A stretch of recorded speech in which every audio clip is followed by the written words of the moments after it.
हाँ जी students, good morning.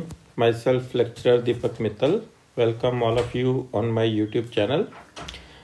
आज इस वीडियो में हम करने जा रहे हैं बेटा स्टैटिक्स जो चैप्टर है हमारा, उसका एक टॉपिक है resultant of a force and a couple. कि अगर हमारे पास एक कपल है और एक सिंगल फोर्स है तो दोनों का कंबाइंड रिजल्ट क्या निकलता है।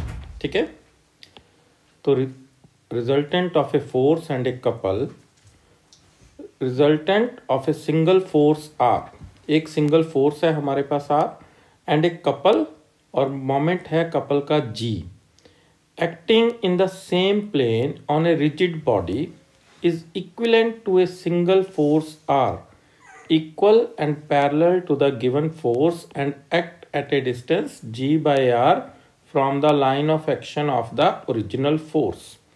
मतलब क्या है इस सारी स्टेटमेंट का कि अगर हमारे पास एक रिजिड बॉडी है, मान लो ये एक रिजिड बॉडी है, यहाँ पर एक फोर्स लग रही है आर और एक लग रहा है कपल इस बॉडी पे कहीं पर भी, बट प्लेन सेम है। मान लो यहाँ पर एक कपल लग रहा है, ठीक है, ऐसे।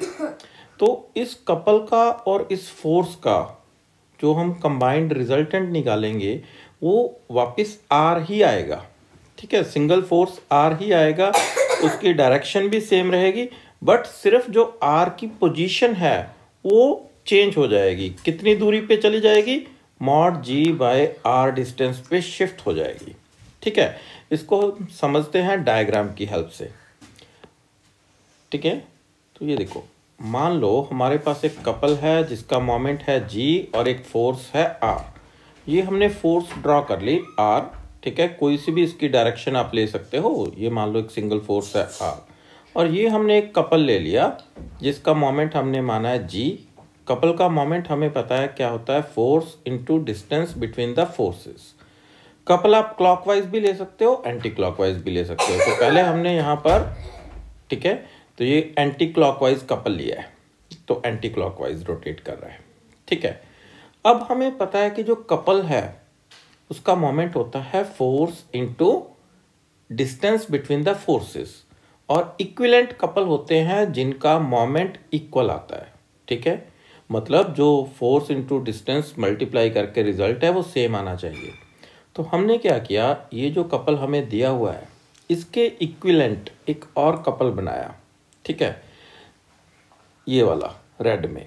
तो ये जो दोनों कपल हैं ये इक्विवेलेंट है, मतलब इन दोनों का मोमेंट है ना वो सेम है, पर हमने चेंज क्या किया है पहले जो कपल था उसकी फोर्स थी F और डिस्टेंस था D। अब हमने जो नया कपल बनाया है उसकी जो फोर्स है वो ली है हमने R। जितना हमारे पास ये सिंगल फोर्स थी ना, जितना उसका मैग्नीट्यूड था उतनी फोर्स ले ली हमने। तो दोनों force R into R, R और R ले ली, और जो फोर्सेस के बीच में डिस्टेंस है वो हमने सपोज कर लिया स्मॉल r, सच दैट अब होगा क्या, ये वाला कपल और ये वाला कपल ये दोनों इक्विवेलेंट है, तो इसका मोमेंट और इसका मोमेंट इक्वल आएगा।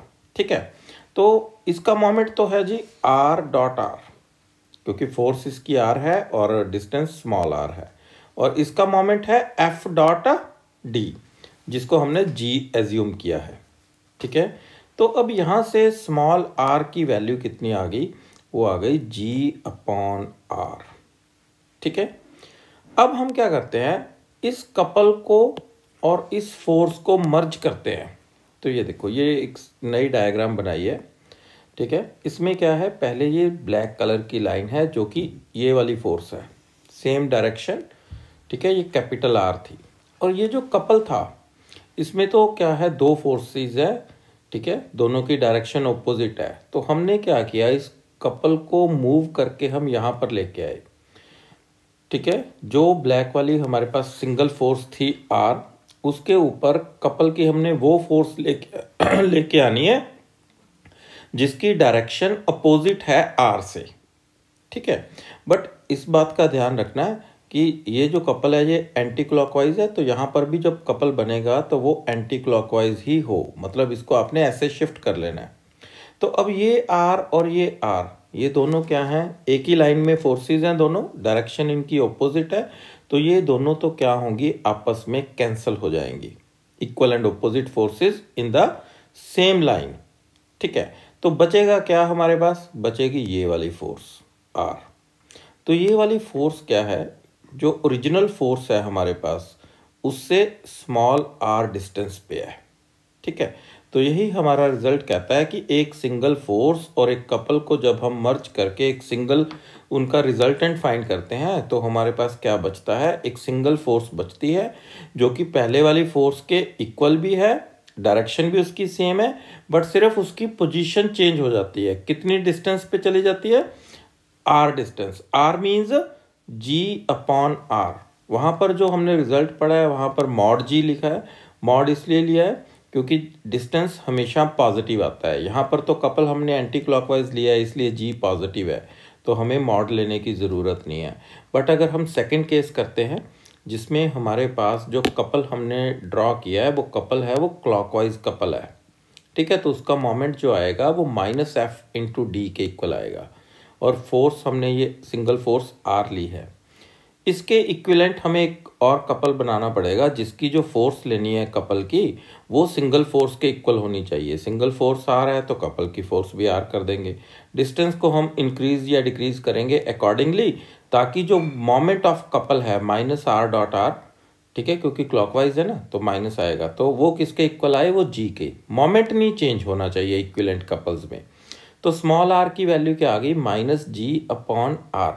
तो क्योंकि डिस्टेंस पॉजिटिव है इसलिए हमने यहाँ पर मॉड ले लिया और इस कपल को और इस फोर्स को हमने मर्ज कर दिया।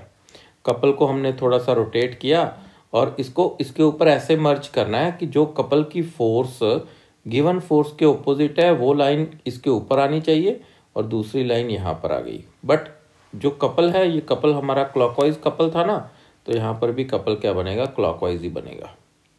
ओके, तो अब ये दोनों तो हो गए आपस में कैंसिल, तो बचा क्या, सिंगल फोर्स बच गई। कितने डिस्टेंस पे, आर डिस्टेंस पे, और आर किसके इक्वल है, मॉड जी अपॉन आर। तो जो हमारा फाइनल रिजल्ट है कि एक सिंगल फोर्स और एक कपल को जब मिक्स करते हैं तो सिंगल फोर्स आती है, सेम उसी मैग्नीट्यूड की वही डायरेक्शन उसके पैरेलल, और बट डिस्टेंस चेंज हो जाता है, mod G by R distance पे शिफ्ट हो जाती है वो फोर्स। होप सो आपको कंसेप्ट अच्छे से समझ में आ गया होगा। अगर आपको अच्छे से समझ आया तो आप कमेंट सेक्शन में जाके कमेंट कर सकते हैं। वीडियो देखने के लिए आपका धन्यवाद।